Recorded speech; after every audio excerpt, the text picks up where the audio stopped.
Welcome to news అడ్డా. అత్యధిక ధనవంతులు ఉన్న టాప్ 10 దేశాలివే.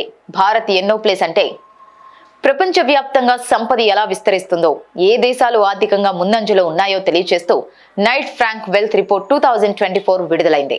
ఈ నివేదిక ప్రకారం భారతదేశం 11వ స్థానంలో నిలిచింది. ఈ జాబితా ప్రపంచంలో ఉన్న అత్యంత ధనవంతులు అంటే కనీసం $30 మిలియన్ పైగా ఆస్తులు కలిగిన వ్యక్తుల సంఖ్య ఆధారంగా రూపొందించబడింది.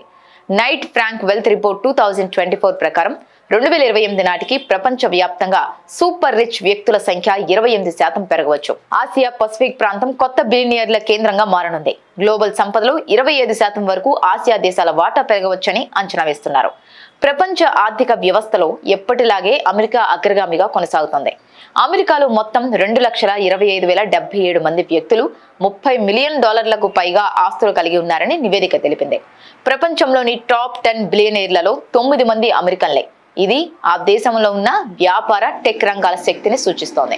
సిలికాన్ వ్యాలీ నుంచి వాల్ స్ట్రీట్ వరకు ఉన్న ఆర్థిక వ్యవస్థ, పెట్టుబడుల వ్యవస్థ అమెరికాకు ఈ ఆధిపత్యాన్ని నిలబెట్టింది.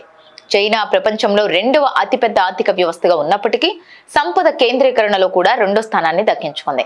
చైనాలో 98,551 మంది అత్యంత సంపన్నులున్నారు. బీజింగ్, షాంఘై, షెంజన్ వంటి నగరాలు గ్లోబల్ బిజినెస్ హబ్లుగా మారడం దీనికి ప్రధాన కారణం. టెక్నాలజీ, మ్యానుఫ్యాక్చరింగ్, రియల్ ఎస్టేట్ రంగాలు ఈ పెరుగుదలకి బలంగా ఉన్నాయి. యూరోప్ లో అతిపెద్ద ఆర్థిక శక్తిగా ఉన్న జర్మనీ ఈ జాబితాలో 3వ స్థానంలో నిలిచింది. జర్మనీలో 29,021 మంది వ్యక్తులు $30 మిలియన్ పైగా సంపద కలిగి ఉన్నారు. ఆటోమొబైల్, ఇంజనీరింగ్, టెక్నాలజీ రంగాలు ఈ దేశాన్ని సంపన్న దేశాల జాబితాలో ముందుకు తీసుకొచ్చాయి.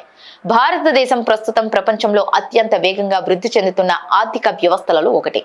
భారతదేశంలో 13,263 మంది వ్యక్తులు $30 మిలియన్ పైగా ఆస్తులు కలిగి ఉన్నారని నివేదిక పేర్కొంది. ఈ సంఖ్య గత దశాబ్దంతో పోలిస్తే గణనీయంగా పెరిగింది. నైట్ ఫ్రాంక్ అంచనా ప్రకారం 2030 నాటికి భారతదేశంలో అత్యంత సంపన్నుల సంఖ్య 60% పెరగవచ్చని తెలిపింది.